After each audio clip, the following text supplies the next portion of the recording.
नमस्कार दोस्तों आज हम बात करते हैं सूर्य कुमार यादव की जन्म कुंडली के बारे में।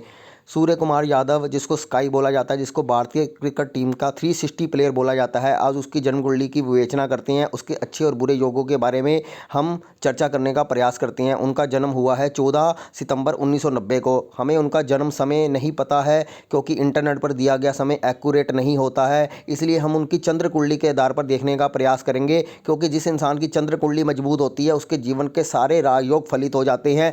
मन से इंसान मजबूत होना चाहिए तो जीवन के सभी लक्ष्यों को वो प्राप्त कर लेता है। आइए चलते हैं चंद्र कुंडली पर। तो दोस्तों हमने उनकी चंद्र कुंडली बना ली है। चंद्रमा उनकी मिथुन राशि में है, यानी उनकी राशि मिथुन है। चंद्रमा बुध की राशि में है, मिथुन राशि बुध की होती है, इसलिए चंद्र बुध का ये योग बनता है। तो ऐसा इंसान के अंदर कहीं ना कहीं बचपना होता है, यानी ऐसा जुनून होता है जो कभी ठंडा नहीं पड़ता। क्योंकि चंद्रमा बुध की राशि में है, बुध का आप चिन्ह भी समझ सकते हो, ये एक मैच्योर राशि नहीं मानी जाती। तो ऐसे इंसान के अंदर कभी भी वो अपनी जो क्षमता है वो कभी भी खोता नहीं है, हमेशा यंग रहता है ऐसा इंसान अंदर से। तो चंद्रमा मिथुन राशि में होने के कारण ऐसे गुण पाए जाते हैं। चंद्रमा से तीसरे घर में सिंह राशि है। सिंह राशि पराक्रम की राशि है, यानी तीसरा घर जो हमारा पराक्रम का है वहाँ पर सूर्य बैठा हुआ है, सिंह राशि है। तो ऐसे इंसान के अंदर गजब की रिस्क लेने की क्षमता होती है। तो आप सूर्य कुमार यादव को देखते हो कि उसके अंदर रिस्क जो लेने की कैपेसिटी है वो बहुत ज़्यादा है, अन्य लोगों की तुलना में बहुत ज़्यादा रिस्क लेता है। यहाँ पर मंगल की चौथी दृष्टि भी सूर्य पर पड़ रही है, तो तीसरा घर चंद्र कुंडली के हिसाब से बहुत ज़्यादा मजबूत है इसका। तो यहाँ पर इसकी चंद्र कुंडली बहुत अच्छे तरीके से काम कर रही है, हमें यहाँ पर दिखाई दे रहा है। तो यहाँ पर सूर्य बुध और शुक्र का योग इसके लिए नेम और फेम देने वाला है, लेकिन इसको नेम और फेम मिलता बहुत देरी से है क्योंकि इसके त्रिकोण में शनि बैठा हुआ है जो वक्री है। क्योंकि आप देखोगे पंचम नवम का संबंध बनाकर यहाँ पर बैठा हुआ है, तो शनि का योग जिस भी ग्रह के साथ बनता है वहाँ पे देरी देता है। तो यहाँ पर इसको नेम फेम मिलने में देरी हुई और जीवन में इसको सफलता देरी से मिली। चंद्रमा पर शनि की दृष्टि होने के कारण भी इसको दृढ़ संकल्प भी बनाता है, यानी ऐसा इंसान मन से बहुत ज़्यादा स्ट्रोंग हो जाता है। लेकिन ये एक डिप्रेशन का योग भी देता है जीवन में, कहीं ना कहीं ऐसा इंसान अगर हार मान जाए तो भयंकर डिप्रेशन में भी ले जाता है।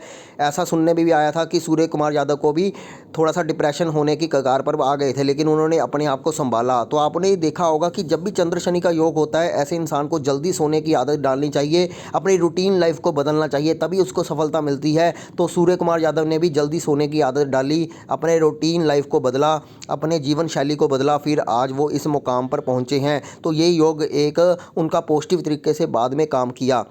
दोस्तों किसी भी प्रोफेशन में सफलता के लिए हमें शनि को देखना जरूरी होता है। यहाँ पर इनका जो शनि है वो वक्री है। शनि जब भी वक्री होता है तो प्रोफेशन में बहुत सारी हर्डल आती हैं, डिफ़िकल्टीज आती हैं और जल्दी अपने मुकाम पर नहीं पहुँचता है। सूर्य कुमार यादव को भी बहुत देरी से सफलता मिली है। उसके साथ साथ जब शनि के आगे राहु बैठ जाता है, आप देख रहे हो कि शनि के अगले घर में राहु बैठा है, तो उसको रोकने का प्रयास करता है, कर्मों में कहीं ना कहीं बाधा उत्पन्न करता है। तो ऐसे इंसान को 30 साल से पहले सफलता नहीं मिलती है, उस लेवल की सफलता नहीं मिलती है जितनी वो चाहता है। तो शनि के आगे राहु का बैठना, शनि का वक्री होना, ऐसे इंसान की चप्पलें दिस जाती हैं। ऐसे इंसान को बहुत जल्दी सफलता नहीं मिलती, सिफारिशें तक लगानी पड़ जाती है, बहुत सारी चीज़ें करनी पड़ जाती है, लेकिन आपकी खूबी से ही आपको जनता पहचानती है। एक दिन आपके प्रयासों को सफलता मिल जाती है अगर प्रयास किए जाएं। क्योंकि यहाँ पर जब शनि वक्री होता है तो गुरु और केतु से संबंध बनाता है। क्योंकि हम जब शनि कोई भी ग्रह वक्री होता है तो हमें उसके पिछले घर में भी मानते हैं। तो यहाँ पर हम शनि को उठा के वृश्चिक राशि में ले जाएंगे। वृश्चिक राशि से शनि का संबंध गुरु और केतु से बनेगा। गुरु उच्च का है तो जो यानी उसके प्रोफेशन में 4 चांद लगा देगा, यानी उसको वो रेपुटेशन देगा जो वो डिजर्व करता है। तो यहाँ पे गुरु उच्च की दृष्टि शनि पर पड़ने के कारण ऐसे इंसान को अपने प्रोफेशन में सफलता मिलती है, चाहे देरी से ही सही, परंतु उनको यश मान सम्मान की प्राप्ति होती है।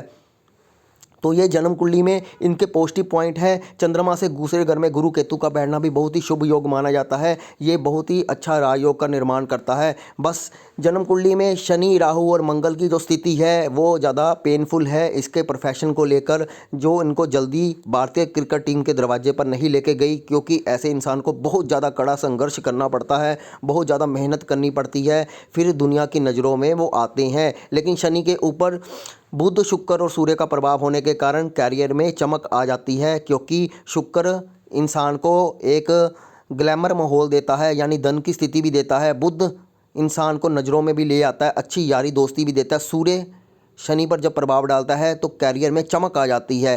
तो सूर्य बुध शुक्र का योग शनि के साथ जुड़ना एक समय के बाद कैरियर में चमक ला देता है। ये बहुत बढ़िया योग माना जाता है। तो ऐसे में इंसान को तरक्की मिलती है।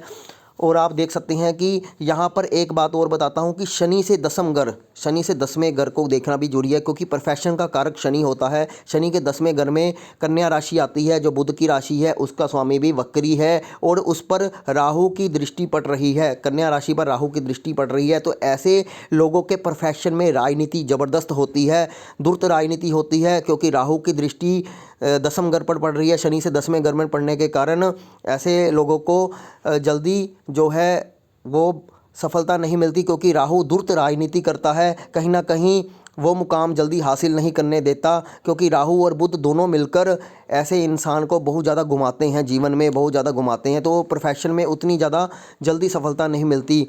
तो कहीं ना कहीं ऐसे लोग राजनीति का शिकार हो जाते हैं। इसलिए इसके साथ भी काफ़ी हद तक राजनीति रही। इसको जल्दी भारतीय क्रिकेट टीम में सफलता नहीं मिली, जल्दी वो टीम के दरवाजे तक नहीं पहुंच पाए। तो ये सब योग इनकी जन्म कुंडली में काम किए हैं।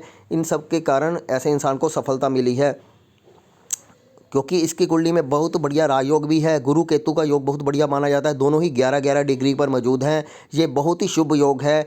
ऐसे इंसान को फोकस करने पर मजबूर करता है, क्योंकि गुरु, अब नाड़ी ज्योतिष से हम गुरु को जीव कारक मानते हैं। जीव कारक पर जब केतु का प्रभाव आ जाता है तो सीमित रूप से ऐसे इंसान को अपने शॉट सिलेक्शन करने में बहुत ज़्यादा गंभीरता दे देता है। यानी अब केतु का काम भी है लीक से हटकर, तो ऐसा इंसान लीक से हटकर भी जो है शॉट खेलता है, तो दुनिया उसको मतलब अप्रिशिएट करती है। तो ये सब योग उसके लिए बहुत बढ़िया तरीके से काम कर रहे हैं। साधने की बात है, जन्म कुंडली तभी बोलती है जब इंसान उस पर काम करता है, उसको साधने की कोशिश करता है, तभी वो सभी योग उठकर बोलने लगते हैं, वन्यथा व्यर्थ ही चले जाते हैं इंसान की लाइफ में। तो यहाँ पर उन्होंने अपनी रूटीन लाइफ को बदलकर चंद्र शनि के योग को मजबूत किया। उनकी चंद्र कुंडली मजबूत हुई तो बाकी योगों ने भी बोलना शुरू कर दिया। तो ये है उनकी जन्म कुंडली में सफलता के राज। उम्मीद करता हूँ आपने इस वीडियो को समझने की कोशिश की होगी। अगर आपको ये वीडियो पसंद आया तो कृपया वीडियो को लाइक कीजिए और हमारे चैनल को सब्सक्राइब जरूर करें।